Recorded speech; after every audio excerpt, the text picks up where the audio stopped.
maestra en Ciencias en Arquitectura y Urbanismo por la ESIA de Chamacalco en el IPN y diseñadora industrial por la UAM Azcapotzalco.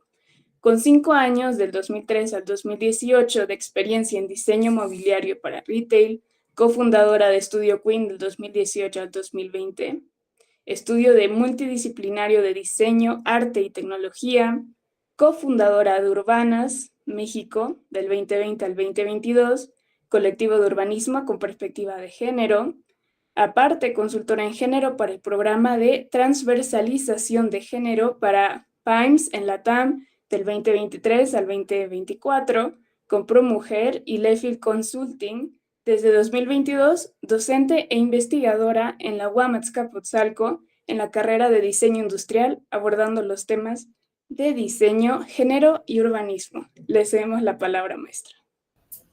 Muchísimas gracias, Sara. Un gusto, gracias a todos por su tiempo. Y bueno, como escucharon en la semblanza, mucho género.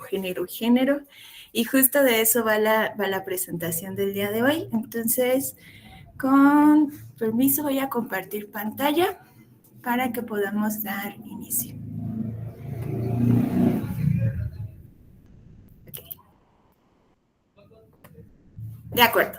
Entonces, la presentación del día de hoy es justo perspectiva de género en la docencia de diseño industrial.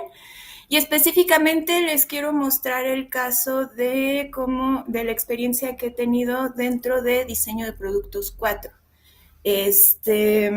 ¿Por qué diseño de productos 4? Justo porque se trabaja ámbito metropolitano y fue ahí donde pude hacer una mayor propuesta en cuanto a perspectiva de género por el enfoque urbano y de perspectiva de género que se pudo alinear a los mismos objetivos. Pero bueno, antes de llegar a ese punto, justo me gustaría detenerme como en el por qué sería necesaria esta perspectiva de género en el diseño, ¿no? Y tal cual empezaría como por mencionar que pues existe como tal lo que sería el diseño feminista. Hay por ahí un videíto que me gustaría recomendarles, también es un librito de una autora que se llama Chimamanda. El video se llama ¿Por qué todos deberíamos ser feministas?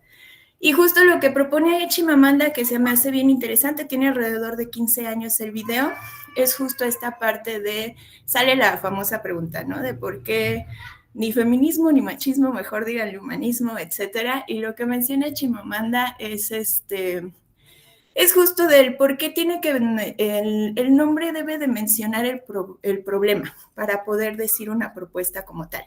Entonces, si socialmente llevamos años en donde el género como constructo social ha sido como un movimiento subalterno tal cual y como visto con inferioridad, etcétera, por estereotipos, pues es necesario que para retomarlo y para aportarle este valor y resignificarlo, pues lo digamos desde el nombre, ¿no? Y lo que es el movimiento feminista y por lo tanto diseño con perspectiva de género, pues sería un diseño feminista como tal, ¿vale? Ahora, ¿por qué sería importante tomarlo en el diseño? Tomemos en cuenta que justo, ¿no? La organización socioeconómica se materializa a través del diseño en distintas formas y escalas. ¿A qué voy con esto? A que tanto en gráfico, industrial, arquitectura, todos los elementos que materializamos a través del diseño, justo van replicando las normas culturales en las personas. Entonces, estos mismos diseños norman y regulan los comportamientos de las personas y en esto se puede notar que también se van significando los roles deseados para distintos sectores, ¿va? Hablamos de género, raza, clase, etc. En este punto vamos a partir específicamente del género, pero pues lo dejo como reflexión, ¿no? O sea, cada propuesta de diseño que hacemos habla de la cultura de las personas, pero también podemos hacer cuestionamientos a través de las propuestas en cuanto al comportamiento en la situación y en la experiencia que se vayan a utilizar estos diseños. Entonces, ¿cómo se ve esto específicamente en estas distintas escalas mencionadas? Podemos hablar desde el tema urbano, que sería en la ciudad. Lo podemos ver como en las vialidades siguen priorizando todo lo que es el tema productivo, dejando de lado mucho lo que es la vida cotidiana, que serían como las labores de cuidado, ocio, etc. Se generan muchos vacíos y fronteras urbanas que causan esta percepción de inseguridad. Por ejemplo, la foto que pongo aquí, o sea, de repente se siguen construyendo unidades habitacionales en donde se niega muchísimo como esta visibilidad a la calle, y eso vuelve una sensación más insegura en las ciudades, ¿no? Por mencionar algunos ejemplos.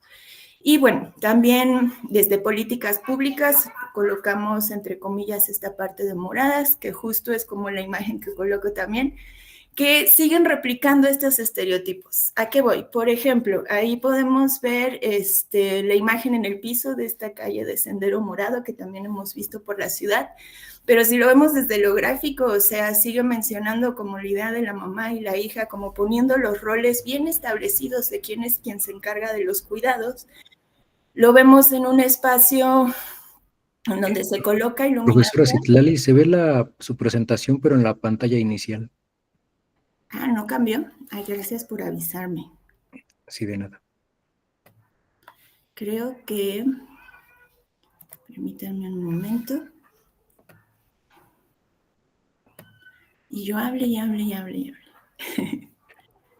Ok, entonces lo que voy a hacer, si les parece, es no lo voy a hacer grande para que se pueda cambiar. Y ahí sí cambio, ya lo pueden ver, ¿cierto? Cierto, se ve muy bien. De acuerdo. Muchas gracias, maestro. Ok, entonces, ahora sí podemos ver aquí a la derecha la imagen que les decía de los senderos que hicieron seguros últimamente. Y justo, aquí a lo que voy es, sí puede que la iluminación ayuda mucho, es un factor real, sin embargo, la imagen sigue replicando estereotipos. Y también podemos ver, por ejemplo, unas cosas que se analizan desde el urbanismo feminista, es también, en esa foto específicamente, da paso solamente para una persona. Esto sigue siendo en la lógica productiva. ¿Qué pasa cuando una persona va acompañada, etcétera?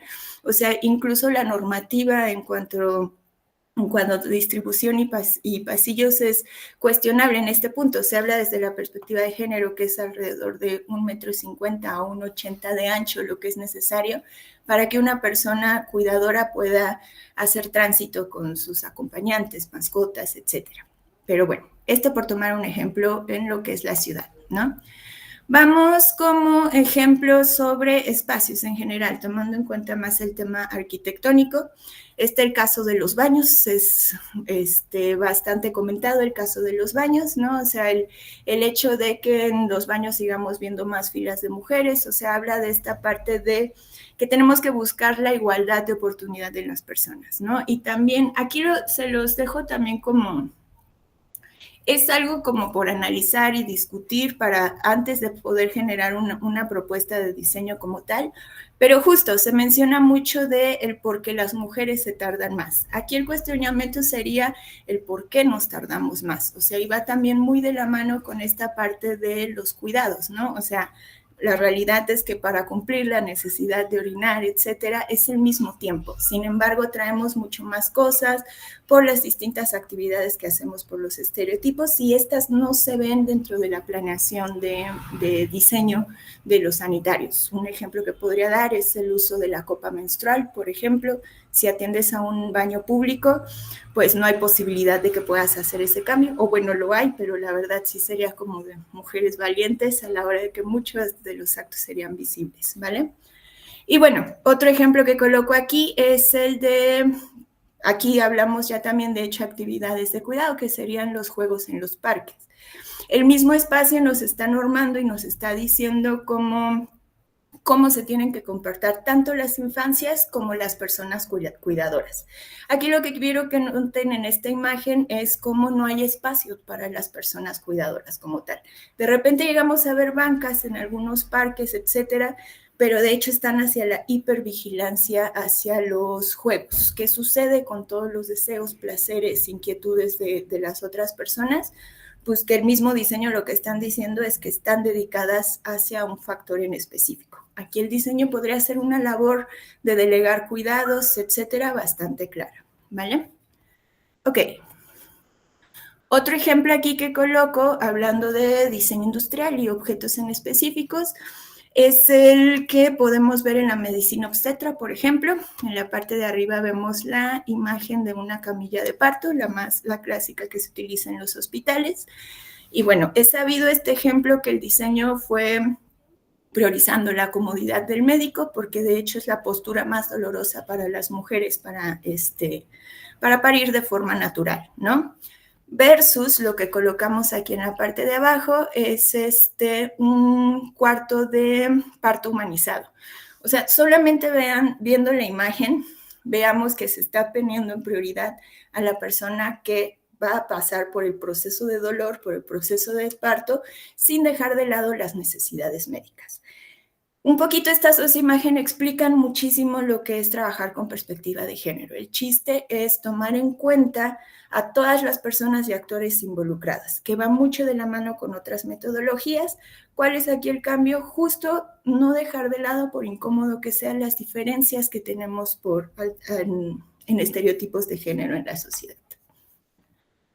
Y bueno, otro ejemplo, aquí coloco lo que sería visuales, más como pensando en diseño gráfico, que justo es lo que hablábamos desde la ciudad, ¿no? O sea, cómo las imágenes, pequeña señalética puede seguir comunicando los roles de género que se tienen que tener.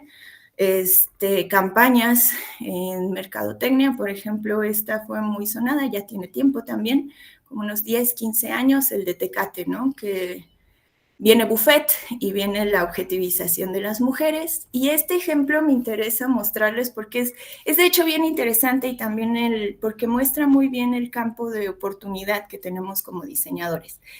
Esta campaña, no sé si la vieron, también ha de tener unos 10 años, que se dio a la par en cuanto se hizo la división de los vagones del metro para mujeres. Se hizo todo un estudio de movilidad sobre la Ciudad de México, especificando temas de género, un estudio que es bastante amplio y en donde pudieron llegar a muy buenas conclusiones. Y a la hora de que vemos los elementos de diseño, es aquí cuando, aquí sí viene un poco también como de mi propio criterio, cuando se nota la falta de sensibilización en los y las diseñadoras que realizan las propuestas. ¿A qué voy? Viene con este morbo es con el que miran a tu mamá todos los días.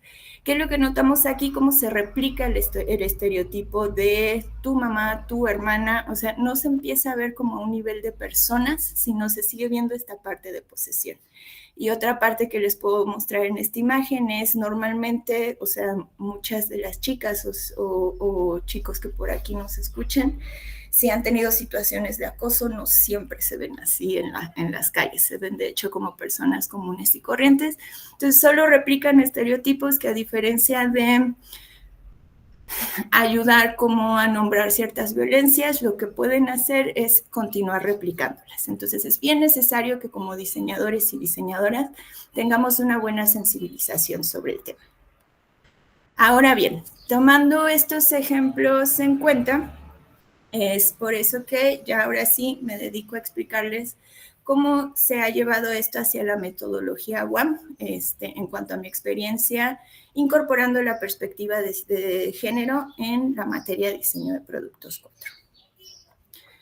Y bueno, empezamos un poquito por las bases. Este ha sido un desarrollo que he trabajado también en colectivo con otras profesoras, en manera formal e informal en distintos puntos, o sea, trabajándolo desde la colectiva que mencionaban, Urbanas MX, también con profesoras dentro de la UAM, la maestra Idreí, la maestra Sandra, la maestra Lynn, la maestra Claudia, por mencionar algunas, pero es una inquietud colectiva y se me hace súper importante nombrarlo. Y bueno, de lo que hemos platicado es justo que a la hora de incorporar el perspectiva de género, no se trata de dar una clase de feminismo como tal, de lo que se trata es justo de generar esta reflexión en el estudiantado sobre cómo estas actividades siguen de manera sistemática generando una opresión debido al género, por todo Sí, por todo este sistema cultural que tenemos dentro de muchos años, ¿vale? Y cómo el diseño, como ahorita vimos, lo puede replicar. Entonces, generando esta reflexión, es justo invitar al estudiantado, al alumnado, que pueda proponer distintas formas desde la cultura de la paz, en donde se empiece a ver más igualdad en cuanto a género, ¿vale? De manera general, ahorita lo explicamos muchísimo más puntual, lo que se hace es ver conceptos básicos de feminismo, analizar, este es el eje central de la propuesta, que es realizar el análisis a través de rituales de cuidado, tomando como base central para un diseño con perspectiva de género las actividades de cuidado. Ahorita explicamos un poco el por qué, para que entonces el alumnado pueda notar en su vida cotidiana esta dicotomía que hay de género en el diseño, que empiece a ser más observador y crítico al respecto, sin dejar de lado las fases del modelo general de diseño de la UAM, que, bueno, por mencionar como algunas palabras de los objetivos en cada fase, que sería el caso que habla de delimitar, el problema en donde nos adentramos a investigar a profundidad, hipótesis, el proponer soluciones, para llegar al proyecto, que es directamente el comunicar la propuesta. Esta materia en específico, esta UEA, se da en estas 4 unidades, en donde en cada una de ellas, aparte de esto, voy a mencionar cuáles fueron las aportaciones para incluir la perspectiva de género. Y bueno, ¿por qué desde los cuidados? El tema es bastante amplio, pero aquí me permito como colocar un estudio que desarrolló Zaida Muxi con Colectivo.6, en donde lo que ella habla es justo de catalogarla, ellas hablan es cómo podríamos clasificar la vida cotidiana de las personas. Se retoma del trabajo de Hannah Arendt y justo clasifican en 4 esferas, ¿no? Que es la esfera productiva, aquí hablamos de todas las labores de trabajo productivo, etcétera, remunerados. La esfera reproductiva, en entran todas las actividades de cuidado no remuneradas, todas las labores de cuidado, etcétera. Cuidado de infancias, cuidado de adultos mayores, del hogar, etcétera, que desarrollamos todas las personas. La esfera propia, que sería esta parte de los hobbies e intereses propios, y la esfera comunitaria, que son las actividades que hacemos para que nuestro entorno comunitario sea mejor a favor del bienestar de las demás personas con las que convivimos. Ahora bien, este sería el ideal para asegurar una buena calidad de vida en las personas. El chiste es como que las 4 esferas tomen el mismo tiempo en la vida cotidiana de las personas y que de alguna manera se entrelacen entre sí. Esto podría asegurar la calidad de vida de los habitantes en las ciudades. Sin embargo, ¿qué sucede en la vida cotidiana en la que vivimos? Se prioriza la esfera productiva. La esfera reproductiva tiene un valor más oculto, es la base de las actividades que desarrollamos, pero queda un poquito opaco por las actividades productivas, dejando de manera casi nula en tiempo lo que es la esfera propia y la esfera comunitaria. Les invito justo a reflexionar en sus personas cercanas, ustedes mismos, como cuánto tiempo dedican a cada una de las esferas, y que justo nos ayuda a ver cuáles son estas áreas de oportunidad. ¿Qué es lo que buscamos en este análisis de perspectiva de género? Justo el principio sería poder visibilizar lo que sucede en la esfera reproductiva como primer punto para generar igualdad de género. Visibilizar las labores de cuidado ayudaría a aceptar como todas las partes de la vida cotidiana que nos generan también este bienestar colectivo y por ende sería un paso, o sea, empalma también con lo que es diseño para la transición para poder generar distintas propuestas y abrir conversaciones. Ok, ¿esto qué es lo que nos ayudaría? También este análisis ayuda a poder entenderlo desde la interseccionalidad, es decir, poder tomar en cuenta las distintas esferas también es tomar en cuenta las personas y los actores que conviven en distintos núcleos. Ok, entonces pasando al porqué de los cuidados, ahora sí me voy. Dentro de diseño de productos 4, menciono el objetivo de la UEA. Lo que pide el programa es elaborar proyectos de diseño industrial a partir de identificar problemáticas o necesidades de diseño, partiendo de un análisis observacional dentro de microambientes en el ambiente metropolitano, tomando como referencia el modelo general del proceso de diseño del aula. ¿Cuál es como este bonus que se le da al alumnado también desde la primera clase? Es que justo tomando la base de visibilización que explicamos, lo que se les pide es que diseñen un microambiente, que el objetivo del UIA va a ser para diseñar un microambiente en el espacio público que promueva esta distribución equitativa de las labores de cuidado. Y como les mencionaba, dentro del espacio público como estrategia de visibilización para empezar un camino hacia la equidad. Ahora bien, aquí me voy a explicar un poco por unidad cómo es que se da este enfoque de género y cómo se puede ver directamente en las actividades en el aula. En el caso del caso, en la primera fase de caso, que es como mencionaba en esta parte, como mencionábamos, esta parte de delimitar el tema y el objeto de análisis a estudiar. Las aportaciones se van específicamente a darlo como desde un enfoque mucho más cercano. Paso número 1 para esto, lo que se hace es que el mismo alumnado desarrolle una definición de lo que es ciudad a través de investigar, pero desde un enfoque cultural, para verlo desde unas prácticas mucho más cercanas y que nos puedan ayudar mucho más a notar estas partes de análisis de la vida cotidiana. Otro punto importante en esta fase es talleres de sensibilización. En sí va uno enfocado directamente a lo que son los conceptos básicos y un pequeño taller con una repentina de diseño. Pero se habla dentro de todo el proceso en el aula de llevar una horizontalidad en opiniones, de transmitir como desde esta coherencia de lo que intentamos buscar, hacer la práctica en el aula, tanto de en escuchar a los demás, en trabajo colaborativo, en empatía y pues sí, en general de escucha para que seamos coherentes con lo que estamos investigando, lo que queremos proponer y cómo vamos actuando. Y bueno, un ejercicio que es central en el desarrollo y se empieza a hacer desde la primera unidad es uno que igual se trabajó en colectivo, que se llama Lo personal es político, ¿no? Una pequeña frase de consigna feminista que como bien se lee, lo que se habla la base es como las problemáticas basadas en género por mucho tiempo se llevó como en la parte personal, pero cuando empiezas a platicarlo con otras personas, te das cuenta que hay factores en común y entonces empieza a politizar. Entonces, el mismo sentido y la misma línea que llevamos de aportación en la metodología. ¿De qué se trata este ejercicio? Es que el alumnado pueda desarrollar de manera gráfica, como se presenta en la imagen a la derecha, los rituales de cuidados de las personas con las que conviven diariamente en su núcleo familiar. Y aquí voy no necesariamente como de la familia tradicional, o sea, hay alumnos que también viven con amigos, hay alumnos, o sea, hay muchas formas en las que se pueden estructurar esta familia.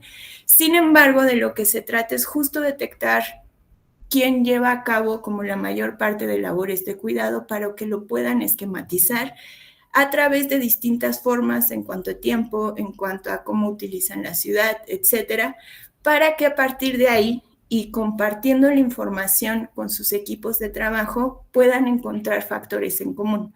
Otra parte importante aquí señalar es que los equipos de trabajo se hacen por proximidad. ¿Con qué sentido? Para que puedan elegir un solo núcleo barrial en el que puedan tener en el que ellos puedan encontrar de manera mucho más sencilla estos puntos en común o poder compararlos. A través de esta plática y de los puntos y problemáticas en común que encuentran, es que el alumnado mismo empieza a definir su caso de estudio desde lo personal y entonces se pasa a la parte de politizarlo, que es justo de hacerlo una problemática social. Se hace con una pequeña justificación en la parte de casos, sin embargo, ya en la fase de problema, que es la parte de investigaciones, donde se logra profundizar muchísimo más. La idea es justo politizar lo que ellos están notando en el entorno personal. Algo aquí bien importante también a señalar es que empiezan con reflexiones en las que incluso empiezan a notar que son temas como, por mencionar, pues sí, con menos visibilidad. Entonces, a la hora en el que ellos empiezan a nombrarlo, a señalarlo, lo que mencionan muchas profesoras también es empiezan a poner las gafas moradas y empiezan a ver el día cotidiano con unos ojos mucho más críticos al respecto. Y bueno, específicamente cómo lo investigan, nos basamos aquí en las herramientas centrales siguiendo el mismo modelo general de proceso de la UAM, pero nos adentramos mucho en lo que es etnografía urbana, a que se acerquen a hacer entrevistas, a entender culturalmente a las personas, a caminar los entornos, a observar, etcétera. Y bueno, no dejar de lado también la parte cualitativa, ¿no? O sea, se adentran a hacer investigación de gabinete con el objetivo central justo de politizar lo que notan. Eso que notaron, cómo se ha investigado en otros entornos y qué problema central es el que podrían detectar, ¿no? Ya la imagen que ven son los pequeños análisis que ya se hacen dentro del aula después de que realizan estas investigaciones. Bueno, me sigo dentro de la fase de hipótesis, ya que los chicos logran nombrar como este problema central. Entramos a la parte creativa de lo que es la fase de hipótesis. Aquí, un poco los ejercicios y las herramientas que se seleccionan van muy de la mano con evitar como este famoso salto al vacío del que hablamos a la hora de diseñar. Y bueno, en este sentido, nos basamos en los ejercicios igual del modelo de la UAM, pero les pongo algunos puntos que es interesante que se llegan a detectar.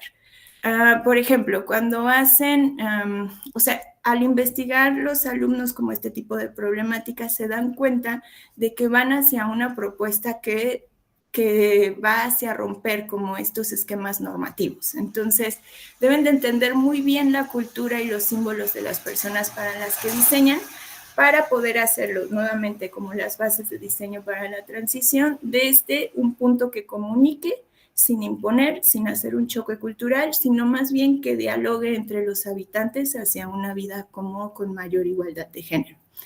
El alumnado se da cuenta, por ejemplo, al hacer el estado de arte, que hay pocos proyectos al respecto y entonces se puede dar cuenta como del gran campo de acción que hay sobre trabajar temáticas de género desde el diseño y de lo complejo que es porque los entornos son muy distintos, que también son uno de los bases del urbanismo feminista y más desde un enfoque antropológico, cultural.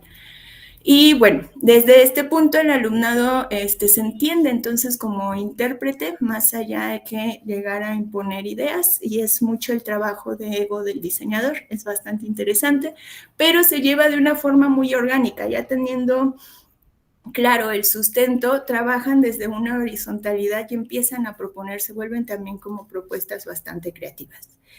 Y bueno, otra parte justo para promover lo que sería el trabajo colaborativo es antes de pasar a bocetos, también realizan acuerdos en equipos a través de un mood board y esto ayuda a reforzar el trabajo colaborativo, las propuestas que se hagan en horizontal y vuelve mucho más sencillo para el alumnado poder adentrarse a hacer ya sus propuestas en individual. Lo demás continúa como el modelo general, que es poder evaluar estas propuestas para poder hacer una elección y una integración del diseño final. Y bueno, como última fase, que es la parte de proyecto, la última fase que se solicita en la materia, aquí lo que hacemos es dividirlo en dos partes, ¿no? Una que sería la comunicación de la producción, que se lleva a cabo, aquí algo también importante de mencionar, es las propuestas, por ende, van en un sentido de producto-servicio. Se atiende con objetos, pero muchas veces va también de la mano como de toda la experiencia del servicio en general. De hecho, se define primero el servicio y después qué objetos son los que necesitamos para poder atender.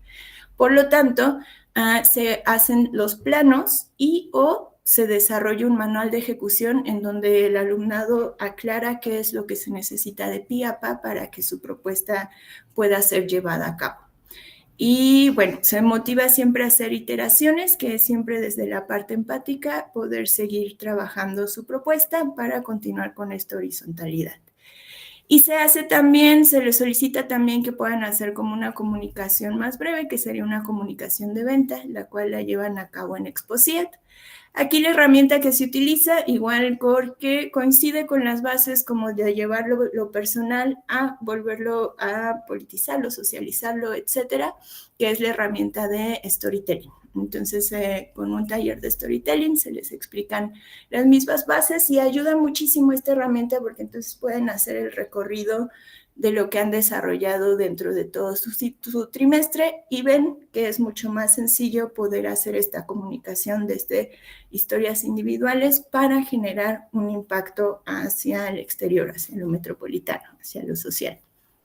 Y bueno, por último, aquí les presento algunos ejemplos de los proyectos que se han llevado a cabo. Este, por ejemplo, fue el primer trimestre que entré, que es un parque espacio Fémix y es un parque, estos parques de bolsillo que está de hecho aquí en Azcapotzalco, que es para hacer ejercicio. Aquí fue bien interesante porque las alumnas, era un equipo de puras alumnas, y fue poco después de pandemia y lo que hablaban es que no había espacios para que ellas pudieran hacer ejercicio al aire libre, que en pandemia sí o sí tuvieron que invertir de su dinero para poder acceder a esto y bueno, generaron espacios de ejercicio pensando en el cuerpo masculinizado y feminizado, sin dejar al lado las necesidades de labores de cuidado, si hay acompañantes, si se quiere tomar un tiempo para socializar, etcétera. Y bueno, solo por mencionar otro, este caso, un centro comunitario de cuidados autogestivo, en este se desarrolló un manual y fue toda una propuesta de gestión a llevar a cabo dentro de un pilares. Este, por ejemplo, es una intervención dentro del parque, en el Bosque de Aragón, me parece, eligieron el lugar, todo, y justo son pequeños juegos en donde se promueve como estas labores de limpieza, más didáctico para niños. Y por mencionar un último, este proyecto se llamó Chamba, este se propuso para el centro de Tepoztlán y justo es como a través de ciertos elementos generar una pequeña como feria de talleres y para generar tanto oportunidades como concientización laboral para las personas que conviven ahí mismo. Y bueno, viendo estos ejemplos, por mi parte sería todo. Si tienen alguna duda, me encantaría escucharles. Muchísimas gracias. Muchísimas gracias, maestra Citlali, por esta excelente presentación. Así que a continuación vamos a abrir un espacio, un foro para preguntas y comentarios. Si alguien desea participar, favor de levantar la mano y les iremos cediendo la palabra.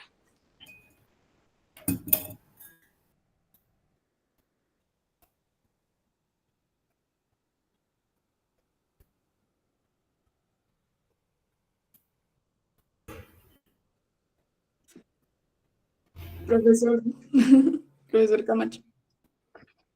Muchas gracias por la ponencia tan interesante, maestra Citlali. Sabemos que nuestra universidad atraviesa por momentos de transición para la incorporación de vivencias, de conceptos, de procedimientos en los cuales pues hay una cultura machista predominante y que hay un fuerte cambio, pero también hay un fuerte apego a la cultura tradicional. Me interesa mucho cómo manejó la cuestión del modelo general del proceso de diseño, ya que hay un debate actual entre si se desecha o se retoma. Me parece muy interesante cómo lo retoma. Y me gustaría saber si utiliza alguna bibliografía complementaria metodológica, ya que el modelo general es bastante general. Ya. Muchas gracias, maestro. Sí, de hecho, pues, o sea, también llevo ahorita en marzo, cumplo 5 años aquí en la UAM y creo que sí es una de las discusiones que más se escuchan ahorita. Yo lo retomo completamente por fases y sí se incorporo. Parte de lo que, o sea, tal cual, lo que noto es al ser un modelo, lo que nos da son las bases para poder generar propuestas, pero se alinean completamente a metodologías que escucho que están en discusión. Por ejemplo, bueno, por por irme en orden, los que retomo en la parte de caso van mucho más ligados a los que desarrolla también Saida Muxi y Colectivo.6 y que tienen por ahí, todos sus libros están abiertos, está el libro de urbanismo feminista como tal, pero también tienen un libro en donde se detalla cómo los procesos participativos en comunidad para hacer diagnóstico urbano con perspectiva de género. Entonces, de ahí se parte. Y las demás herramientas se vinculan con lo que es el Human Centered Design e innovación social como tal. Son herramientas que se incorporan y que van en la misma base, que de hecho en el Human Centered Design, que es Hear, que es escuchar, es muy parecido a lo que es la fase de problema en la UAM. El Hear Deliver, que es...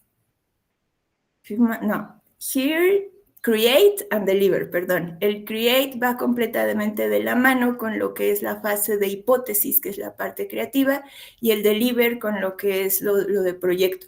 Que se retoman herramientas, pero se toma de base el mismo modelo. Y de hecho, o sea, también partiendo de por ahí cursos que llega a tomar de UX, etcétera, son mucho de las bases de antropología urbana. A lo que voy es, yo considero que la UAM lleva haciendo este planteamiento desde los 70s, pero las herramientas tanto del Human Centered Design, de innovación social y muchas otras desde otras perspectivas se pueden alinear dependiendo cómo el proyecto o el enfoque que se quiera otorgar. Gracias. Gracias, maestro.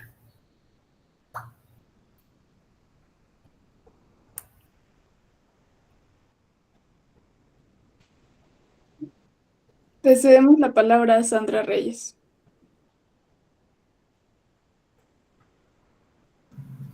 Bueno, buenas tardes. Bueno, a mí la presentación me pareció muy interesante y muy importante en la forma en que se comentó el tema de diseñar con sensibilidad. Pues considero que es importante especialmente porque esta capacidad de entender y de compartir sentimientos y experiencias de quienes usarán el producto que diseñemos o el espacio que diseñemos, tanto así como los servicios, es ir un poco más allá de las estadísticas y entender la diversidad de experiencias y la diversidad de problemas que hay entre la gente. Entonces creo que es un tema que se debe considerar en todo momento. Mi pregunta vendría más dirigida a esto. En esta búsqueda constante de respeto y empatía entre géneros, ¿cómo podemos asegurarnos que esta búsqueda cree un modelo más justo para todos sin centrarnos solamente en equiparar las necesidades actuales o que todos tengan las mismas necesidades? Muchas gracias, Sandra. No hay formulazos para diseñar con perspectiva de género. ¿A qué es a lo que voy? Por ejemplo, retomando lo que mencionábamos como los baños. Creo que los baños ha sido un tema bien polémico y bien politizado en distintos ámbitos y propuestas de diseño como tal. A lo que voy, por ejemplo, en Hugo me parece que sí, es en la UNAM y en el TEC de Monterrey, que en ambos casos dijeron vamos a meter los baños inclusivos, los baños no binarios. En la UNAM esto concluyó a ser un punto de conflicto en donde incluso dentro de los baños hubo, pues sí, como casos delictivos, por decir algo, o de violencia. Y en el TEC de Monterrey como que se dejaron pasar, se utilizaron, etcétera. ¿A qué es a lo que voy con este ejemplo? Es difícil decir si la acción fue bien o mal, si es bueno o malo colocar baños no binarios, por ejemplo. De lo que se trata es justo, aquí sí lo que se pueden alinear son metodologías o modelos. ¿Qué se necesita hacer para cada uno de los casos? Es generar un diagnóstico como tal. ¿En qué punto cultural están, en qué punto cultural están los beneficiarios o las personas para las que vamos a diseñar? Por eso es esta importancia, Sandra, justo como de acercarse, escuchar, ver como estas necesidades, como para evitar el hecho de llegar y colocar una imposición, No es lo mismo incluso hablando de tema metropolitano, o sea, diseñar lo que es, no sé, para aquí, para la delegación Cuauhtémoc, que si nos vamos a la Jusco, por ejemplo, las necesidades son distintas. Aquí podemos ver cómo las ciclovías han ayudado muchísimo como en temas de movilidad sobre labores de cuidado. En el Ajusco se llegaron a poner también las ciclovías, pero son subidas y bajadas y empedradas que poco se usan y más bien se vuelven espacios delictivos. Entonces a lo que voy o bueno, más bien reiteraría esta parte de lo importante es entender el sistema cultural de los espacios. Diseñar con un enfoque metropolitano no significa aquí está lo mismo para todos, sino entender y delimitar por núcleos barriales para entonces poder hacer propuesta. Eso por poner, por ejemplo, lo urbano. Pero en mismo caso, o sea, se puede delimitar por colonias. El chiste es tener un buen diagnóstico cultural, es lo que nos va a ayudar a poder generar una propuesta. Va a ser cambiante en cada uno de los puntos, cada uno de los países, barrios, etcétera. Pero se empieza por analizar y entender a las personas y las problemáticas. Ok, muchas gracias. Gracias a ti, Sandra. Bueno, yo tengo una pregunta. El hecho de que estemos incluyendo las perspectivas de género nos habla de que ya llevamos bastante tiempo, un periodo de tiempo en el que le estamos dando importancia a que vimos que tiene un efecto perjudicial en nuestra sociedad, en los espacios, en los productos, ¿no? Pero hay veces que en el diseño, al intentar incorporar algo nuevo y no funciona porque todo es a prueba y error, terminamos perjudicando más que al no incluirlo. ¿Tiene algunos ejemplos de casos que haya pasado esto o cómo evitarlo? ¿En donde se perjudique más? Ok, pasando el ejemplo de baños, o sea, creo que podríamos usar también lo que les mencionaba de los parques. Es que muchas veces como que se perjudica sin darse cuenta, ¿no? O sea, lo que les decía, en los parques, ¿cómo me di cuenta? Justo por esta vivencia tal cual, desde lo personal, cuando como madre, pero también de convivir con más personas cuidadoras, ¿no? De llegar y, o sea, atender a los hijos o a las hijas, las infancias como tal que están jugando y notar que los cuidadores quedamos en ni siquiera es, o sea, el espacio te pide como esta hipervigilancia, pero no es una realidad en términos de cómo habitamos los espacios. ¿Me explico? Se busca descanso, se busca poder ver el juego, se busca convivir y se van como buscando estos núcleos de forma mucho más orgánica. ¿A qué es a lo que voy? Que de alguna forma, si pensamos en lo que menciona Sara como de perjudicar, ese perjudicar se está dando a la hora de seguir replicando un diseño sin tomar en cuenta la parte de los cuidados. Entonces, ¿de qué se trata? Justo de notarlo para que en cada ejercicio de diseño incluyas a todos los actores sociales que están involucrados en un espacio, por poner ahorita el ejemplo de lo que es el espacio público. No sé, también análisis de lo que he vivido como estos últimos meses, no sé, por ejemplo, también en los hospitales públicos, hablar de las personas cuidadoras, las salas de espera, el hecho de que tienen que estar siempre con el paciente, etcétera. O sea, no se incorporan, podemos ver afuera del Hospital La Raza como los campamentos que hay, por mencionar uno como con mayor visibilidad, pero si notas en distintos hospitales siempre hay espacios de los cuidadores ahí o las cuidadoras resegadas de lado. Ya estamos viviendo esa parte que perjudica. Más bien toca hacer el cambio de cómo incluimos a todos estos sectores segregados para lograr una vivencia cotidiana. El diseño lo puede comunicar bastante tomándolos en cuenta. Muchas gracias. Luis Segundo, te cedemos la palabra. Gracias, maestra Citlali. Interesante su exposición. Me surgen muchísimas interrogantes, ¿no? Pero voy a elegir solo tres. Me hace mucho ruido eso de los baños no binarios, ¿no? Me los quiero imaginar. No sé qué tipo de objetos hay al interior, ¿no? Que los haga diferentes. Segundo, esa cuestión de crear esos espacios, o sea, esos como que decir, buscar esa empatía en los otros, sí es a veces, digamos, no fácilmente aceptable, ¿no? Igual con nuestros alumnos. Nuestros alumnos quisieran que sus profesores los entendiéramos y en realidad es muy complicado desde el momento que dicen ellos, prefiero que me diga con el nombre femenino porque me siento mujer, es algo complicado, ¿no? Y quisiera poner yo el ejemplo de los baños del edificio G, que están uno enfrente del otro, o sea, los de hombres y de mujeres, ¿no? Entonces, cuando se pedía que la puerta del baño quedara abierta, que no se cerrara, pues, digamos, los muchachos, cualquiera que utilice el baño de hombres, al salir, lógicamente, ve la puerta abierta del baño de las mujeres, ¿no? Por decir algo, ahora que se dice que hubiera que tener cuidado con esas cosas. Entonces, ahí, muy relacionado con esto, ¿qué tipo de, digamos, ícono tendría que tener ese baño, ¿no? ¿Qué figura se pondría para decir, este no es un baño ni de hombre ni de mujer? Entonces, ¿qué se pondría? ¿Qué usted se imagina que debería colocarse como imagen? Y la última, por supuesto, siempre me parece a mí muy importante conocer su idea sobre qué es diseño.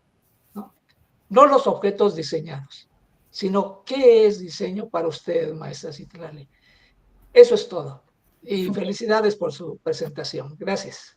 Muchas gracias, gracias, maestro. Los baños no binarios, ahí sí te mentiría, no sé exactamente cómo fue el diseño en los casos que te comunico, que fue en las universidades. A manera interior. A grandes rasgos, lo que sí sé es que justo se quita esta parte de es para hombre o es para mujer y más bien es solo baño y ingrese la persona que necesita hacer sus necesidades. El cómo, también lo que he sabido, me parece que en el caso de las universidades, por ejemplo, UNAM, nada más fue como quitar esta parte la parte del género mencionado, pero el chiste es tal cual incluir el sanitario, la taza y mijitorios, como dar ambas opciones y colocar baños. Miría la misma parte del icono.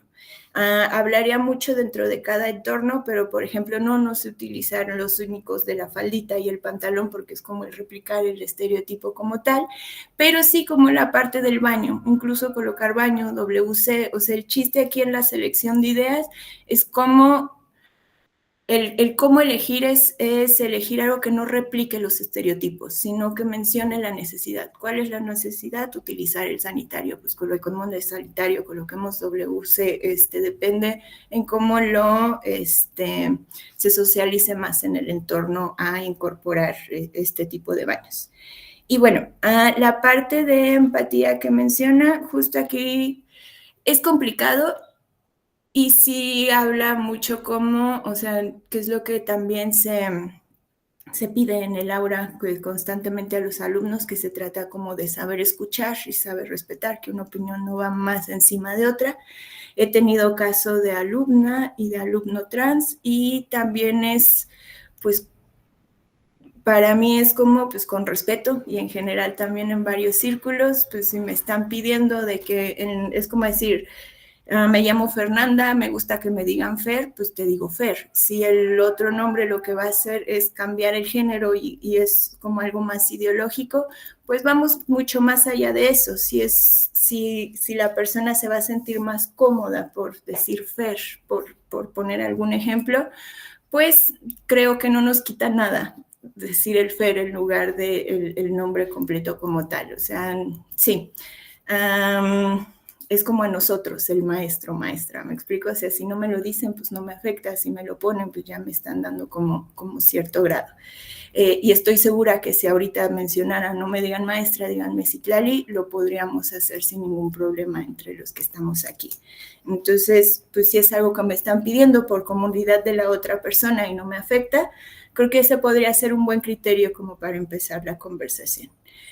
Y bueno, para mí, ¿qué es el diseño? Para mí el diseño es un ejercicio de síntesis y de análisis en el que termina con una actividad proyectual en la que se da una solución para mejorar el bienestar de los beneficiarios, usuarios, etc. Y bueno, esto se puede dar en distintas escalas, en formas tangibles e intangibles también. Gracias. Gracias.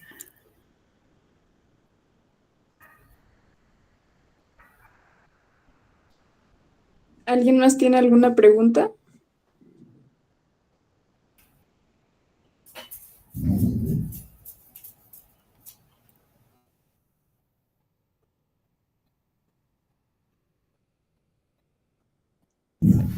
Si no hay más comentarios, muchísimas gracias, maestra Citlali. Muchísimas gracias a todos por sus preguntas y comentarios. Y con esto cerramos la primera ponencia. Muchísimas gracias, maestra. Gracias por su tiempo a todos. Gracias, Sara. Gracias.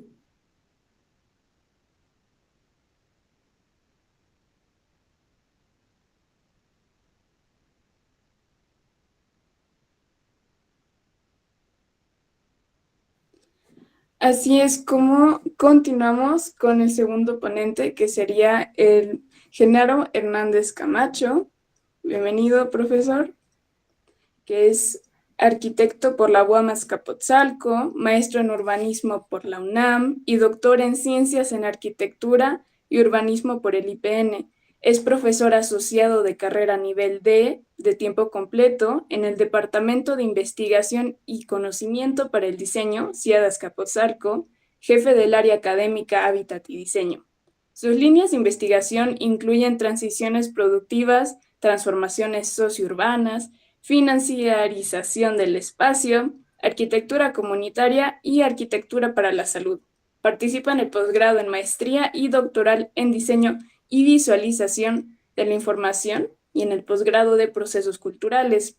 Cuenta con publicaciones, construcción y supervisión de obra. Colaboró en investigaciones sobre reducción de contagio SARS-CoV-2 en unidades médicas. Les cedemos la palabra, maestro. Muchas gracias por la presentación, Sara. Comparto pantalla. Me gustaría comenzar con este pretexto de imagen. No sé si ya lo pueden ver. Sí se ve. Muy bien. Sí, sí se ve. Con relación a una dinámica cuando era estudiante, era una generación caracterizada porque no solicitaban tanto a los de diseño como a los de CBI de realizar dinámicas en las cuales un huevo no se rompiera. Me imagino que tal vez algunas de ustedes, algunos lo realizaron en algún momento. El docente solicita bajo ciertos limitantes, parámetros. Por ejemplo, este es un huevo sobre un pedestal de cartulina y el estudiantado tenía que rescatarlo sin que se rompiera. Usando una sola mano, unas cuantas ligas, otra cartulina. Y bueno, si el huevo se rompía, el estudiante obtenía 0. Si el huevo sobrevivía, obtenía MB. Como se imaginarán naturalmente, pues en el proceso para conocer los materiales, una liga sale catapultada y se pierde, otra liga se rompe. Y bueno, llega el momento de rescatar el huevo y el huevo casi cae en caída vertical. La mayoría del estudiantado, pues se le quiebra el huevo, tiene 0, ¿no? En mi caso igual cae el huevo, pero de manera curiosa no se quiebra. Si se hubiera quebrado, yo creo que no estaría aquí. Es una dinámica en la cual no había momentos para la reflexión, sino más que nada era hacer actividades. Parto de una crítica constructiva en la cual me parece que hubiera sido oportuno plantear los objetivos del docente, mencionar que este era un proceso para realizar un proceso en el cual uno pudiera entender de manera análoga, con poco material, cómo resolver una problemática. Pero también faltan muchas cuestiones que hay detrás, ¿no? Después de esta dinámica, la siguiente semana era rescatar el huevo de 3 metros de altura. y después de esas 2 semanas era rescatarlo de 3 niveles. Entonces me pregunto, ¿qué sentido hay en estas dinámicas que realizamos? Por una parte, ¿no? ¿Qué tanto como docentes estamos realizando dinámicas en las cuales nos aferramos a una cuestión? Por ejemplo, en este caso, los proyectos de investigación se vinculan con las actividades docentes, pero no nos podemos salir tanto de eso. Entonces, ¿qué tanto forzamos al estudiantado a que siga ciertos proyectos acordes a nuestros proyectos de investigación? En su conjunto planteo, ¿cómo mejorar los sistemas de enseñanza-aprendizaje? ¿En qué estoy fallando como docente? ¿Qué puedo mejorar? Bueno, el orden de la presentación consiste en los objetivos, problemáticas detectadas, método, formación de profesionistas investigadores, retomar el enfoque teórico, en efecto, el modelo general del proceso de diseño, cómo se vincula el programa de estudios con los proyectos de vida del estudiantado y unas breves conclusiones. Dentro de los objetivos está compartir un acervo tanto de experiencias y dinámicas en torno a la enseñanza-aprendizaje del diseño para la salud, reflexionar en conocimientos útiles para las prácticas de investigación, docencia, difusión y preservación de la cultura. Analizar dinámicas que contribuyan a la transición de una motivación extrínseca hacia una motivación intrínseca. Debatir respecto a los alcances y limitantes en la enseñanza-aprendizaje, asimismo respecto a enfoques distintos. Explicar al alumnado las reflexiones detrás de los procesos de enseñanza-aprendizaje. Promover la enseñanza para la salud en el diseño. Y para poderlo explicar, retomo 3 unidades de enseñanza-aprendizaje, que es el seminario de investigación terminal, el taller de proyecto terminal 1 y taller de proyecto terminal 2, que se vinculan entre sí y conllevan una temporalidad de 1 año. Algunas problemáticas detectadas. Existe una pérdida de la significación en la modalidad mixta. He notado que cuando tenemos clases virtuales, el estudiantado aprende en un tiempo mayor de 3 veces más. Y gran parte de los conocimientos que son reflexionados, son apropiados, pues se llegan a perder con el paso del tiempo, porque se genera una menor impronta, se genera una menor huella y significación en los procesos de enseñanza-aprendizaje de manera virtual. También hay proyectos descontextualizados en sus interfaces, tanto en el vínculo de la arquitectura en su relación con el contexto inmediato, también en sus procesos internos. Por ejemplo, no es lo mismo tener un espacio próximo a otro o distante, y por supuesto que haya una argumentación por medio. El estudiantado vive en un entorno sociourbano hostil. Hay una dificultad para el acceso a vivencias con una diferenciación social, es decir, existe una limitante por conocer lugares por parte del alumnado y por lo tanto una imposibilidad de acceso al conocimiento. No se puede proyectar algo que no se ha visualizado antes. También existe una réplica formal de las condiciones y problemáticas sociales heredadas, ¿no? Se solicita, por ejemplo, el diseño de una vivienda y se repite una forma sin un cuestionamiento de los procesos que expliquen esta forma. Asimismo, existe un desarrollo de metodologías nocivas a la sociedad, es decir, durante la carrera el estudiantado desarrolla, pues, no sé si mencionarlo así, como una malformación metodológica en el cual cada vez hay una tendencia mayor a proponer espacios para sus proyectos, que son espacios públicos, para proponer espacios privados. También existe un cansancio en el estudiantado por trayectos de 6 horas aproximadamente, 3 de ida y 3 de vuelta. El estudiantado tiene actividades múltiples, el servicio social, prácticas complementarias, el trabajo, etcétera. Y finalmente el profesorado también tiene actividades múltiples, ¿no? Se nos empalman las actividades, una clase con las juntas, con comisiones, etcétera. Bueno, partimos de esta realidad. Hay una articulación de la UAM, donde tenemos en medio el estudiantado, tenemos unidades de enseñanza-aprendizaje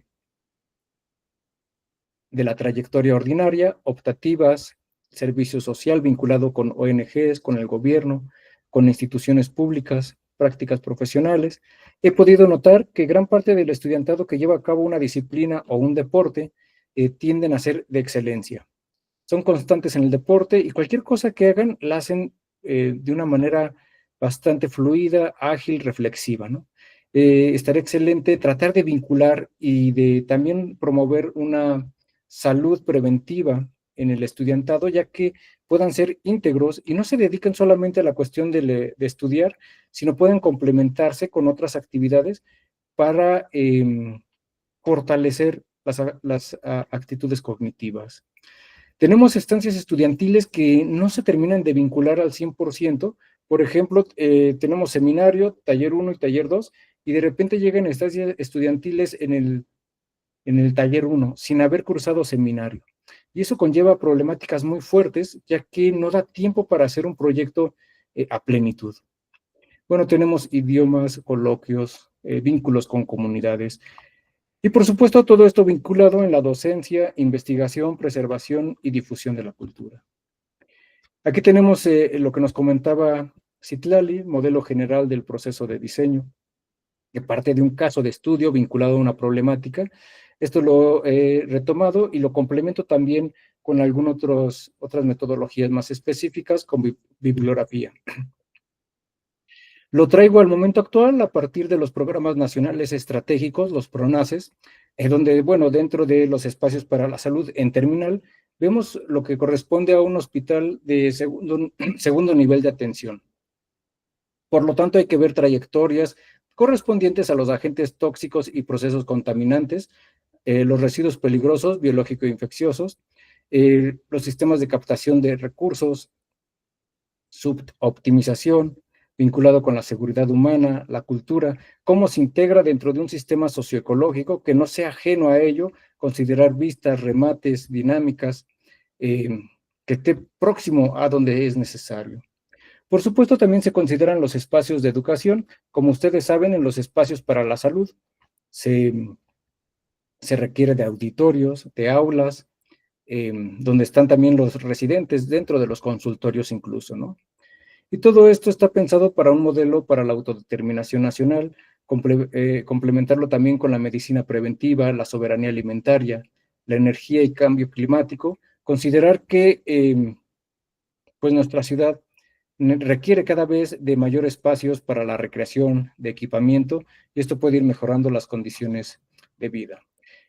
Todo esto confluye a partir de hipótesis, de bocetos, de proyectos, y pues espero en un futuro pueda coadyuvar a los tomadores de decisiones para la realización de ellos. Algo que me interesa mucho, y retomando la cuestión de cómo rescatar al huevo, pues ¿qué pasa si el huevo se caía y se rompía? De aquellos, pues simplemente uno no pasa la materia y la vuelve a recursar. Una motivación extrínseca, simplemente pasar la materia, ¿no? ¿Cómo podemos transitar hacia dinámicas que nos lleven hacia una motivación intrínseca, donde las dinámicas y sus resultantes estén vinculadas con comunidades o con algo que pueda proyectar y ser útil a la sociedad, ¿no? Me parece que estas reflexiones conllevan hacia la conformación de un sustento epistemológico, es decir, abstraer la realidad para generar conceptos, tener enfoques, y que incluso el mismo estudiantado pueda teorizar y generar categorías de análisis. Por supuesto, para ello va a ser necesario la realización de interrogantes, experiencias y análisis. Como mencionaba Citlali, no hay recetas completas. En muchas ocasiones decimos, bueno, tiene que ser dinámicas de estudiantes, comunidad, profesor, o tiene que ser estrategias centradas en el profesor. Me parece que todas estas estrategias son complementarias, centradas en el estudiante, en las interacciones entre profesor y estudiante, no enfocarnos en una sola, sino ver la manera de tomar momentos en los cuales pueda haber una reflexión conjunta, análisis, debate, discusiones, y que podamos transitar en torno a ellas. Esta tabla la he manejado para que se pueda entender un poco mejor lo que quiero decir a partir de la motivación extrínseca hacia la motivación intrínseca, ¿no? Es muy diferente el profesor que, por ejemplo, maneja un enfoque superficial, que no revisa las tareas, ¿no? Así, en cambio, revisamos las tareas detenidamente y podemos notar que en algunas ocasiones hay representaciones minúsculas que apenas si se entienden, como una nube ahí en los bocetos, en los planos, en los diagramas. Me parece que si nos enfocamos en ellos y hacemos que se puedan engrandecer, son a largo plazo los aportes que puede generar el estudiantado. Asimismo está la motivación extrínseca expresada por no tomar en cuenta los procesos para aprender la realidad, en contraposición en la motivación intrínseca, analizar los procesos para aprender la realidad. Para que quede más claro esto, ¿cómo realizamos la tarea, no? ¿Cómo los estudiantes realizan la tarea? Y si realizamos dinámicas junto con ellos, en el aula, nos podemos dar cuenta que presentan múltiples limitantes para poderlas realizar. Y ya adquiere un cambio el hecho de que esté el docente auxiliando, corroborando, y notar qué es aquello que los puede detener, ¿no? Cómo a veces las mismas herramientas se pueden volcar hacia ser obstáculos en estos procesos. Asimismo, los conceptos y categorías de análisis son ley en la motivación extrínseca. En la motivación intrínseca se retoma a Gastón de Bachelard con los obstáculos epistemológicos. Sé que esto es muy extraño, pero bueno, ¿cómo aquello que conocemos puede ser de otra manera, ¿no? O cómo ha cambiado a lo largo del tiempo, ya no es lo mismo, ¿no? Criticar la elaboración de los conceptos y sus significados, con la finalidad de llenar de significación a los mismos conceptos. Motivación extrínseca, tenemos resultados de diseño incoherentes a los usuarios y al contexto, en contraposición a una motivación intrínseca, donde los resultados de diseño son coherentes a los usuarios y al contexto. Finalmente, se construye una identidad superficial en los estudiantes, y la idea es que todos estos elaboraciones, conceptos, prácticas, en el largo plazo puedan constituir una identidad profunda. Mucho de ello se va a olvidar, pero en el momento en el cual tenga que resolver alguna problemática, que puedan surgir estas herramientas del inconsciente al consciente, y el estudiantado pueda plantear soluciones alternativas, no depender siempre del docente, sino que vaya encaminado hacia su propia autonomía. Bueno, aquí lo que tenemos es los 4 años de la carrera, los trimestres, nivel general, básico, profesional e integración. En la sección inferior vemos cómo está vinculado la teoría práctica. Y bueno, esto es un pretexto, puede estar articulado de otra manera, en el cual están los pensamientos, por ejemplo, de fundamentos teóricos del diseño, razonamiento y lógica, que están en tronco general, ¿no? Luego viene su evolución hacia las relaciones socioespaciales, el análisis de las relaciones socioespaciales vinculados con el tronco básico. Después, la cuestión formal, pero no la forma en sí, sino cómo la forma es entendida para expresar los alcances sociales hasta el momento, ¿no? En el tronco profesional. Y tenemos el apoyo de los profesores especialistas en estructuras e instalaciones, cuando llevamos terminal. Y finalmente, la idea sería en el campo de la arquitectura, cómo transgreder el espacio físico, sino establecer la conformación de ambientes. Y bueno, esto está más vinculado ya cuando están los estudiantes en el ámbito laboral. Por supuesto, puede ser de otra manera. Aquí tengo 2 fotos que las he pasado en varias ocasiones. En la sección inferior izquierda están conociendo los estudiantes el cuarto de máquinas. Me parece útil porque en muchas ocasiones van a los lugares, pero no conocen algunos que están pues detrás de todo lo que se ve de manera inmediata, ¿no? En gran medida van ellos, en algunas otras ocasiones los puedo acompañar, y me interesa que conozcan estos espacios que generalmente no se conocen. Y también la azotea, la cuestión de, bueno, ya que realizaron el recorrido en el interior, cómo juntar todo esto a partir de la envolvente. Y bueno, para ello complemento el modelo general del proceso del diseño mediante una autocrítica para interpretar, expresar y plantear maneras de transformar la realidad. Retomo a Gastón de Bachelard con el obstáculo epistemológico, cómo pueden establecerse rupturas para ver, bueno, qué fueron las unidades de salud en la modernidad, ¿no? Actualmente en lo contemporáneo, ¿por qué no han servido? ¿Hasta dónde sirven? ¿Qué deficiencias tienen? Le doy continuidad con la coherencia epistemológica en la práctica educativa, retomando a Aguilar y Viniegra, quienes dicen que actualmente las enseñanzas, aprendizajes, están caracterizadas porque el estudiantado obtiene un montonal de datos y los replica, pero sin embargo falta un un modo en el cual pueda generar sus propios conocimientos, pueda haber una reinterpretación de ellos. Asimismo, Soler y Romero mencionan la transición del enfoque superficial de enseñanza-aprendizaje al enfoque profundo, retomando el vínculo entre motivación intrínseca e extrínseca. A partir de ello, he realizado la categoría de análisis, complementariedad constitutiva epistémica, retomando el enfoque constructivista, en el cual residen los conceptos como base para que el mismo estudiante pueda jerarquizarlos, valorarlos. Si bien en una clase se ven muchas cosas, cada quien va a adquirir aquello que le resulte más relevante y en un alto grado que puedan conformar su propia identidad, ¿no? Como en este caso como arquitectas, como arquitectos, como diseñadores, con la finalidad de plantear problemáticas específicas y dar seguimiento a ellas. Bueno, ¿cómo se lleva a cabo todo esto en la aplicación de la UEA de terminales? Naturalmente, notar las unidades vinculadas a ellas de manera sistémica, notar dentro de, en este caso, el Instituto Mexicano del Seguro Social, cuándo fue fundado, los años en los que ha ido cambiando su organización, definir el primer nivel, segundo nivel y tercer nivel. Primer nivel lo vemos en taller de arquitectura 1A, 1B. Plantear el cuestionamiento hacia ellos, qué limitaciones han tenido. Naturalmente, establecer medios para obtener información, encuestas y entrevistas. Los elabora el mismo estudiantado, los ponen a prueba, se dan cuenta que es sumamente extenso y tienen que hacerlo de manera que sea fácil para aplicarlo.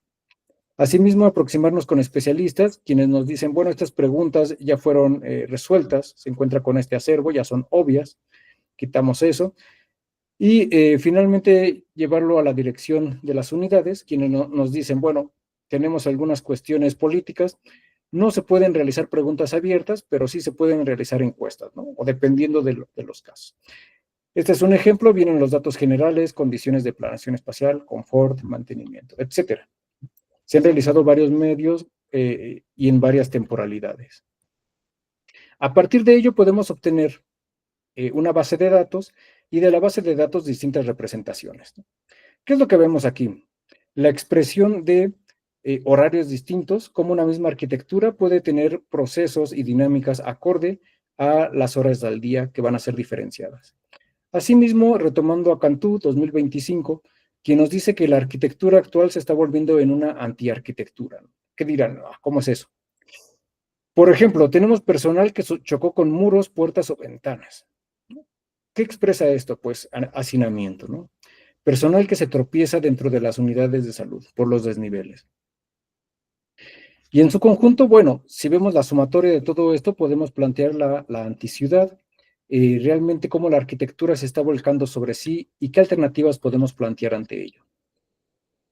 Algunos otros trabajos realizados con Juanis, que todos conocemos, la arquitectura Juana Cecilia. ¿Cómo valoramos estos espacios vinculados al patrimonio? ¿Por qué son valiosos? ¿Estamos realizando solo un inmueble para una necesidad? Y a partir del mapeo de las palabras claves, podemos notar que son lugares que son vínculos, son lugares apreciados, en donde la gente puede confluir, puede estar, conforma parte de su misma historia, está vinculado con la familia y antes que sea un espacio para ellos, lo consideran un espacio para aquellas personas que aman. Entonces también se puede ver un análisis de los valores que expresa la misma arquitectura. Al final acostumbramos a dejar un espacio abierto para poder nutrir todas estas concepciones. La gente nos dice, bueno, lo que necesitamos es mejor mobiliario, tener más espacio, establecer un consultorio especial para pandemias futuras, dividir la entrada, porque pues en la misma entrada están sucediendo contagios, mejorar las medidas de seguridad, dar equipo de protección, tener personal fijo, porque hay mucha rotación de personal, limitar el número de consultas, hay explotación laboral, mayor control de acceso, entre otros. Bueno, aquí tenemos el vínculo entre las disciplinas enseñanza, salud, a partir de un hospital de zona, por supuesto notar sus especialidades, cómo se vincula el primer nivel de atención con el segundo y con el tercero. Estos son diagramas que he realizado, pero me interesa mucho que el mismo estudiantado los realice, que se puedan apropiar de ellos y generar variables. Asimismo, la cuestión de los diagramas de zonas y subzonas, estos son síntesis de la normatividad, de la reglamentación, normas oficiales mexicanas regidas por el sector salud. Es importante mencionar que el IMSS está regido por el sector salud. Y esto es básico, pero a partir de ello se pueden proponer algunas otras áreas que naturalmente faltan, ¿no? Como esto que mencionaban de los campamentos en donde está la gente afuera, en la inclemencia, llueve, pues faltan muchos espacios e incluso algunos otros que se pueden añadir acorde a la automatización y el desarrollo de las tecnologías actuales. El desarrollo de esquemas nos va a llevar inmediatamente con la conceptualización de los procesos. No solamente es el espacio en sí, sino los procesos que le dan sentido al espacio. Y bueno, retomando que estamos realizando la formación de profesionistas investigadores, caracterizado por la UAM, de aquí pueden salir para algunos posgrados, especialidades, también para hacer un trabajo de bastante buena calidad, ¿no? ¿Cómo parto esto? ¿Cómo parto en el seminario? Establezco una mesa redonda donde se puedan realizar distintos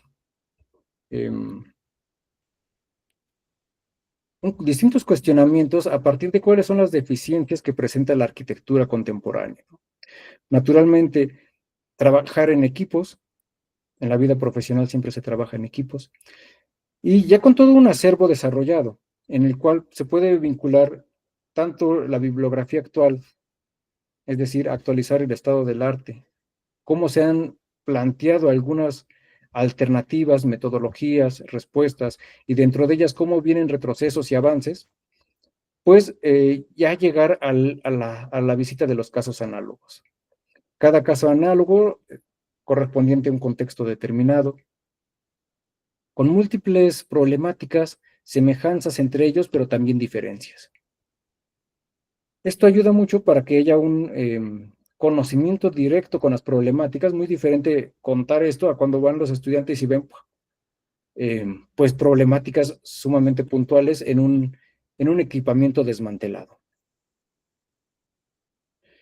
Este es un ejemplo llevado a la cuestión digital de cómo vienen las problemáticas principales del estudiantado respecto a la arquitectura, que se vincula con el urbanismo y algunas otras disciplinas como la economía, la política. Por ejemplo, podemos tomar el tema de los atropellos, que nos lleva a la movilidad, a las vialidades, y a establecer alternativas en el sistema de transporte.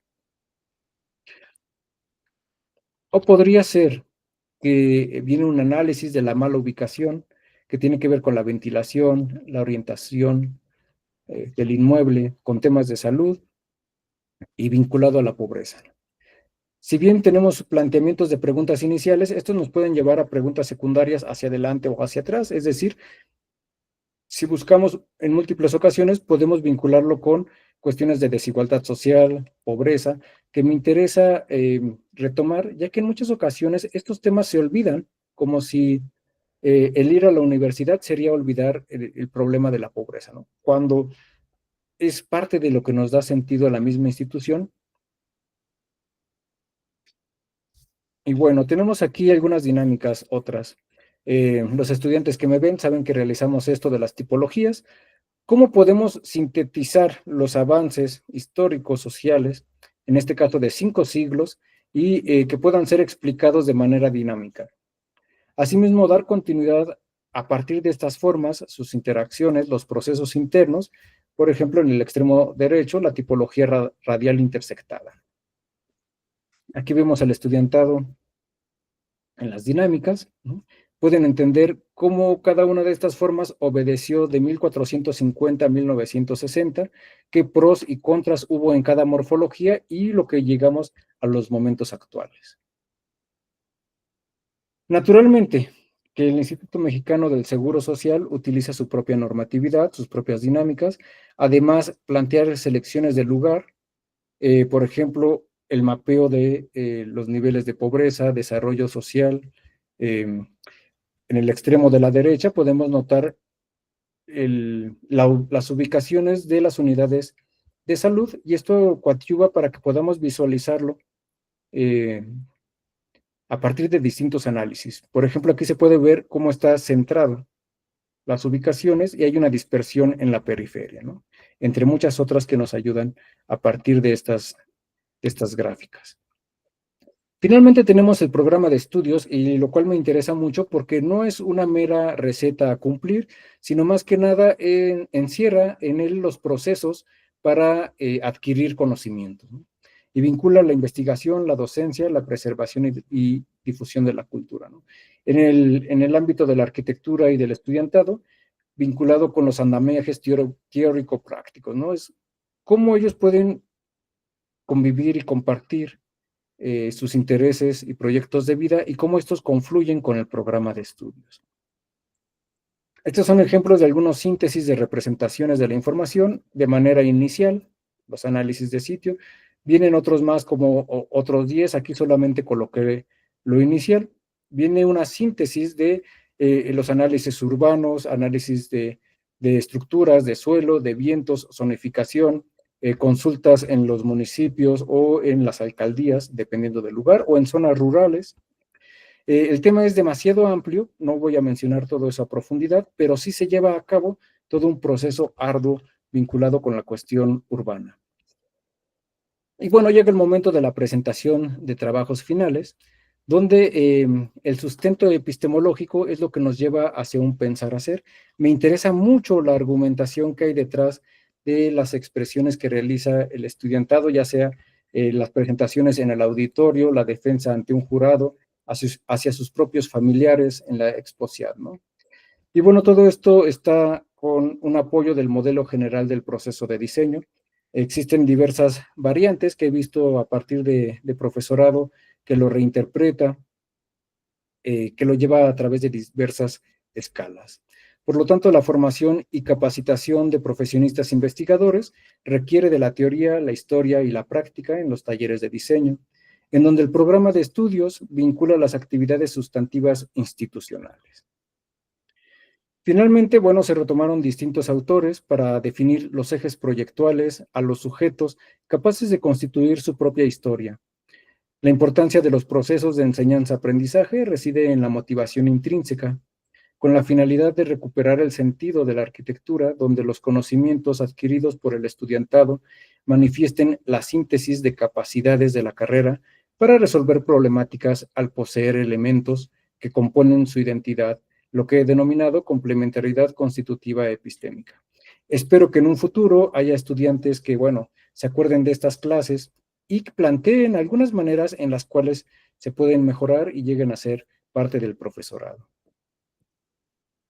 Finalmente, compartir que el día de mañana tenemos dos ponencias provenientes de la UAM que dan continuidad a este seminario: aprovechamiento de los recursos naturales en las tipologías arquitectónicas e investigación a través del diseño en proyectos de innovación médica. Muchas gracias por su atención. Muchas gracias, profesor Genaro. A continuación, vamos a proceder a abrir otro foro de preguntas, para preguntas y comentarios, siguiendo la misma dinámica. Si alguien tiene alguna pregunta que hacer, comentario, favor de levantar la mano.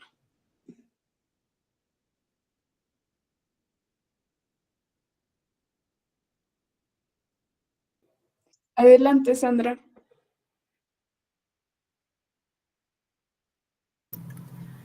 Bueno, la presentación me pareció igual, también muy importante y diría que muy significativa, porque bueno, dentro de mi experiencia en los años que yo estuve como estudiante en la UAM, pues observé mucho que había muchas deficiencias tanto en el aprendizaje como en el desarrollo en el aula, más que nada por la manera en que se imparten las clases, que yo consideraría las más importantes, como taller de arquitectura, diseño o incluso el terminal.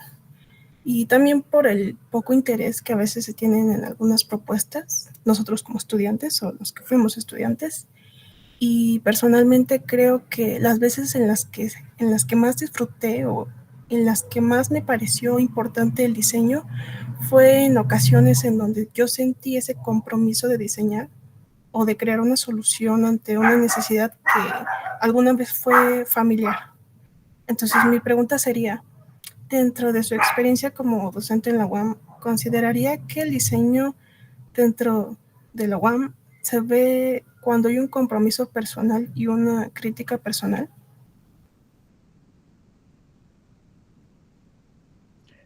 Sí, muchas gracias por la pregunta, Sandra. En efecto, me parece que en algunos momentos, principalmente en el desarrollo inicial de la UAM, había proyectos con mayor índice social y por supuesto que se realizaban dinámicas distintas. Naturalmente era otro contexto, actualmente se siguen realizando e incluso desde las primeras asignaturas hay estudiantado que ya trae, por ejemplo, un acervo para manejar cuestiones de carpintería, metales, tejidos, etcétera, y dentro de los mismos proyectos realizan bocetos y llega el momento en que lo realizan desde los primeros trimestres. Me parece que sí es importante retomar este aspecto y que en efecto que sea un diseño para sí, que sea un diseño para la misma población, que no seamos diseñadores que estemos todo el tiempo atendiendo demandas externas y ajenas a nosotros, nos llevaría a otra concepción del diseño. Sé que actualmente pues estamos dentro de este sistema que demanda múltiples caprichos, pero una de las vertientes podría ser establecer dinámicas diferenciadas que nos permitan ramificar las cuestiones del diseño y que puedan tener aproximaciones incluso para los mismos estudiantes, para los mismos familiares, y a partir de estas dinámicas poder coadyuvar en el tejido social. Gracias.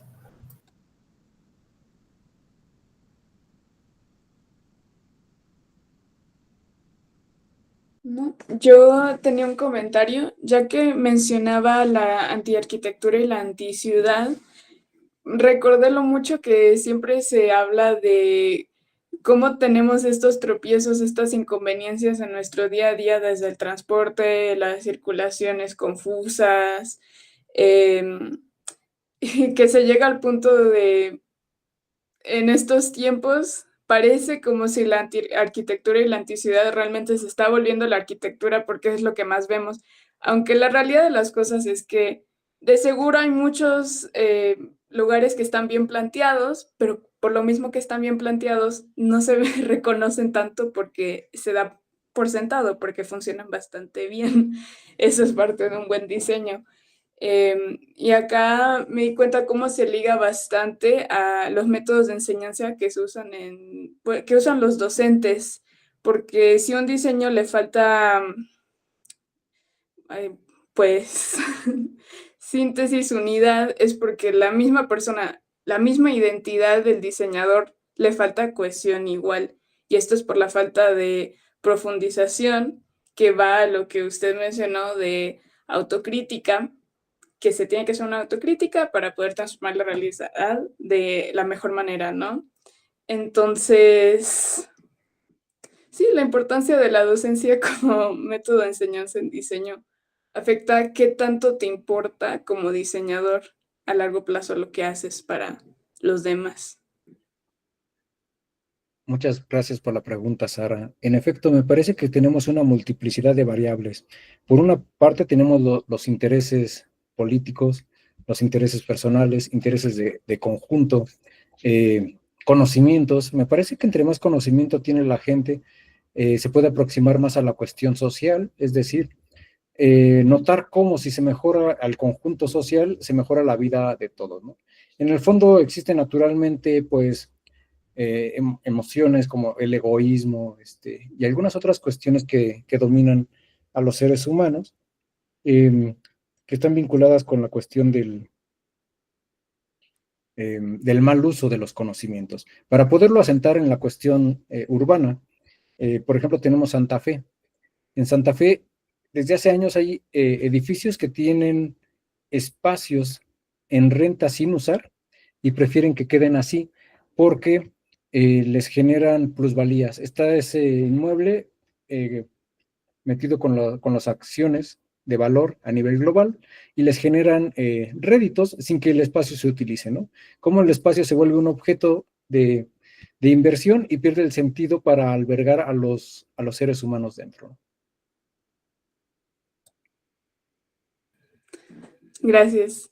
¿Alguien más desea? Adelante, Sandra. Yo tengo otra pregunta. Bueno, ¿consideraría usted que los alumnos ven limitada su creatividad y las soluciones dado los temas que se ven a lo largo de la carrera? Porque como comentaba en la presentación, el diseño arquitectónico dirigido al área médica no se trata mucho y en mi caso es algo que a mí me hubiera gustado resolver en su momento. Entonces, ¿cree que eso limite un poco la propuesta de soluciones? Bueno, la gran mayoría del estudiantado que ya está en terminal ya están hasta el gorro de la carrera, ¿no? Lo que ellos quieren es salir cuanto antes y poder trabajar. Son muy pocos los que realmente se dedican a la asignatura. Ya hay algunos que ya tienen familia, tienen trabajo, y ya andan pensando en otra cosa. Entonces, si en los momentos que les he solicitado la misma dinámica que vemos, por ejemplo, en sistemas o en fundamentos, ya no la realizan y se sienten hasta torpes. Hay algo que se pierde conforme van avanzando en la carrera. Ya lo mencionaban en algunos otros coloquios, cómo lo que se desarrolla de la creatividad en fundamentos y en sistemas de diseño, ya cuando llegan a terminar, pues parece como si lo hubieran olvidado. Y en gran medida también está esto de lo del huevo, ¿no? De esto para qué lo estoy haciendo, ¿no? ¿Para qué me dedico más si realmente esto cómo se va a ver reflejado, ¿no? Me parece que hay una pérdida del sentido, que es lo que orienta hacia la pérdida de la creatividad. Todavía es un desafío que no hemos logrado como docentes, cómo vincular todo este acervo que desarrollan formalmente en los primeros trimestres y llevarlo a terminal. En algunas excepciones sí se logra, pero no en todos. Ya veo. Sí, es que al menos cuando yo presenté mi terminal también ya no quería saber nada de arquitectura. Entonces, cuando vi los proyectos de igual estudiantes que presentaban su terminal, había hospitales, había hoteles, había de todo. Y siempre me quedó esa espina como de por qué yo dentro de mi estadía, y eso que me llevó un poco más de tiempo, porque nunca vi esos temas. Y me quedó esa espinita. Pero sí, como comenté, yo creo que a lo largo de la estancia se va perdiendo un poco el interés y un poco esa creatividad. Gracias. Sí, claro, a lo largo de la trayectoria estudiantil hay algunos que siempre van buscando al profesor Barco y llegan al final y en terminal estamos puros profesores existentes y de ahí ya no pasan.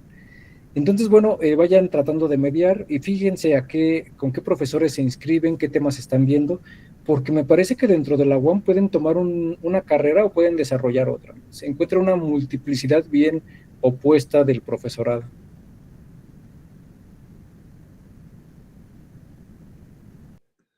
Muchas gracias. ¿Algún comentario? ¿Alguna pregunta?